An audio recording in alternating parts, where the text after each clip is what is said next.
പ്രിയപ്പെട്ടവരെ, എന്തുകൊണ്ടാണ് ടി.ജി. മോഹൻദാസ് എന്ന് പറയുന്ന ആർ.എസ്.എസ് പ്രവർത്തകന്, ആർ.എസ്.എസിന്റെ നേതാവിന് എതിരെ കേരള സർക്കാർ കേസെടുക്കാത്തത്?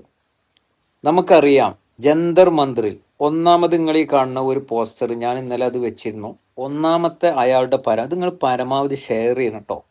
ജൻസികളുടെ സമരം ഞാനായിരുന്നുവെങ്കിൽ ഒഴിഞ്ഞു പോകാൻ ആവശ്യപ്പെടും, പിന്നെ വെടിവെച്ചു കൊല്ലും, ശവങ്ങൾ പെറുക്കി ആശുപത്രിയിൽ എത്തിക്കുന്നു. ഒന്ന്. രണ്ടാമത് അദ്ദേഹത്തിന്റെ മറ്റൊരു പരാമർശം, ജന്തർ മന്ദിറിൽ സമരം ചെയ്യുന്നവർ ബലാത്സംഗം ഇഷ്ടപ്പെടുന്നവരാണ്, ഇടതുപക്ഷ ജനാധിപത്യ പുരോഗമനവാദികളെല്ലാം ബലാത്സംഗം ഇഷ്ടപ്പെടുന്നവരാണ്, അതുകൊണ്ടാണ് പരാതിയില്ലാത്തത് എന്നാണ് രണ്ടാമത്തെ. ഇതിൽ നമുക്ക് കേരളത്തിന്റെ മുഖ്യമന്ത്രിയോട് ചോദിക്കാനുള്ളത്, മുഖ്യമന്ത്രി, ബഹുമാനപ്പെട്ട മുഖ്യമന്ത്രി, താങ്കൾ അടക്കം ജന്തർ മന്ദിറിൽ ഈ പറയുന്ന വിദ്യാർത്ഥികളുടെ സമരത്തിൽ ബഹുമാനപ്പെട്ട രാഹുൽ ഗാന്ധിയുടെ പിന്നിൽ അണിനിരന്നുകൊണ്ട് സമരം നടത്തിയ വീഡിയോകളും ചിത്രങ്ങളും ഒക്കെ കേരളത്തിൽ ചർച്ചയായിട്ടുണ്ട് അല്ലേ?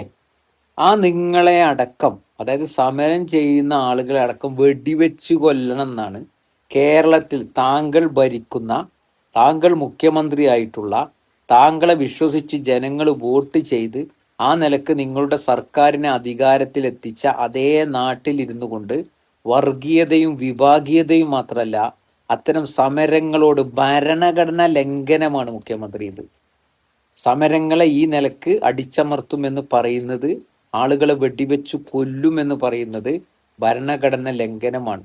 ആ നിലക്ക് എന്തുകൊണ്ടാണ് നിങ്ങളുടെ പോലീസ് ഇത്രയും സമയമായിട്ടും ഇയാൾക്കെതിരെ യാതൊരു വിധത്തിലുള്ള സർക്കാർ തലത്തിലുള്ള നടപടി സ്വീകരിക്കാത്തത് എന്നുള്ളതാണ് ഒരു ചോദ്യം.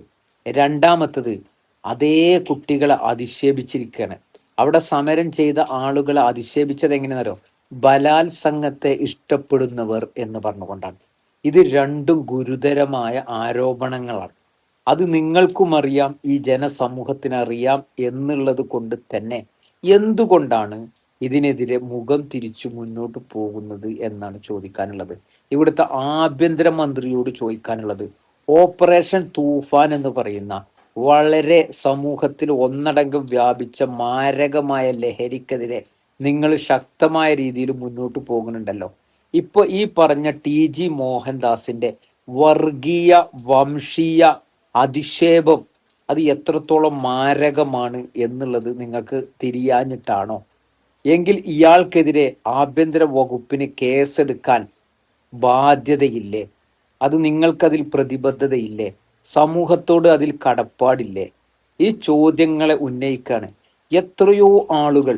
ഇന്നലെ തന്നെ ഞാൻ മനസ്സിലാക്കുന്നത് മെയിലിലൂടെ പരാതി നൽകിയിട്ടുണ്ട് ഇവിടുത്തെ പോലീസ് സംവിധാനങ്ങൾക്ക്. എന്തുകൊണ്ട് ഈ നേരം വരെ ആയിട്ടും നിങ്ങളുടെ ഭാഗത്ത് നിന്ന് ഇതിനെതിരെ ഒരു പ്രതികരണം അല്ല, മറിച്ച് ഒരു കേസെടുത്തുകൊണ്ട് ഇയാൾക്കെതിരെ നടപടി സ്വീകരിക്കാത്തത് എന്തിന്റെ പേരിലാണ്? എന്തിനാണ്? ഏത് സർക്കാർ ഭരിച്ചാലും ഇത്തരം ആളുകൾക്ക് ഇങ്ങനെ പ്രിവിലേജ് കൊടുക്കുന്നത് കൊണ്ട് എന്താണ് നിങ്ങൾക്കൊക്കെ കിട്ടുന്ന നേട്ടം എന്നുള്ളത് ഈ ഒരു അവസരത്തിൽ ചോദിക്കുകയാണ്. പ്രിയപ്പെട്ട എൻ്റെ പ്രേക്ഷകരോട് പറയാനുള്ളത്, വളരെ ഗുരുതരമായി നമ്മളെ നാട്ടിൽ സമരം ചെയ്യുന്ന ആളുകളെയൊക്കെ ഈ നിലക്ക് നേരിടുമെന്ന് പറയുന്നത് തന്നെ നമ്മുടെ ഭരണഘടന ലംഘനമാണ്.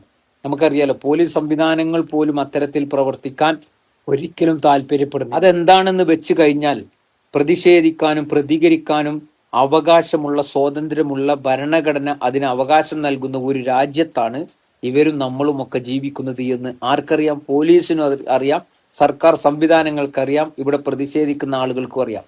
പക്ഷെ അതൊക്കെ മനസ്സിലാക്കിയിട്ടും ഇവനെപ്പോലെയുള്ള ആർ.എസ്.എസിന്റെ നേതാവായി നിന്നുകൊണ്ട് ചാനലുകളിലെ ചർച്ചകളിലും മറ്റുമൊക്കെ വന്ന് ഇത്തരത്തിൽ പരാമർശം നടത്തുമ്പോൾ അതിനെതിരെ ശബ്ദിക്കേണ്ടതും നടപടി സ്വീകരിക്കേണ്ടതും ആരാണ്? ആരാണോ ഈ നാടിനെ ഭരിക്കുന്നവർ, അവർ തന്നെയാണ് അതിനെതിരെ ശക്തമായ നടപടി സ്വീകരിക്കുക. എന്തുകൊണ്ട്? വീണ്ടും ചോദിക്കുന്നു, എന്തുകൊണ്ട് ഇതൊക്കെ നിലനിൽക്കെ എന്തുകൊണ്ട് ഇയാൾക്കെതിരെ കേസെടുക്കുന്നില്ല എന്നുള്ള ഈ ചോദ്യത്തെ ജനസമൂഹത്തിന് മുമ്പിൽ നിങ്ങളൊക്കെ സ്വയം ചോദിച്ചുകൊണ്ടിരിക്കുന്ന, ചർച്ച ചെയ്തുകൊണ്ടിരിക്കുന്ന ഇതേ ചോദ്യം ജനസമൂഹത്തിന്റെ മുമ്പിൽ, ഈ സർക്കാരിന്റെ മുമ്പിൽ, ഇവിടുത്തെ ഭരണാധികാരികൾക്ക് മുമ്പിൽ വെച്ചുകൊണ്ട് ഇതിനെ നിങ്ങൾ പരമാവധി ഷെയർ ചെയ്തുകൊണ്ട് ഇതിൽ ആഭ്യന്തരമന്ത്രിയെയും മുഖ്യമന്ത്രിയെയും ടാഗ് ചെയ്തുകൊണ്ട് അവരുടെ ശ്രദ്ധ ഇതിലേക്ക്, അവർക്ക് എല്ലാം അവർ കാണുന്നുണ്ട്, പക്ഷെ അവരിതിൽ മുഖം തിരിഞ്ഞു നിൽക്കുന്ന അവസ്ഥ ഉണ്ടെങ്കിൽ അവരെ ഉണർത്തേണ്ട ഒരു ബാധ്യത കൂടി നമുക്കുണ്ട് എന്നുള്ള ആ കാര്യത്തെ ഓർമ്മപ്പെടുത്തിക്കൊണ്ട്, എന്താണ് ഇനി ഇതിൽ സംഭവിക്കുക എന്നുള്ളത് നോക്കിക്കാണേണ്ട ഒന്ന് തന്നെയാണ് എന്നും ഓർമ്മപ്പെടുത്തിക്കൊണ്ട് നിർത്തുന്നു. നന്ദി.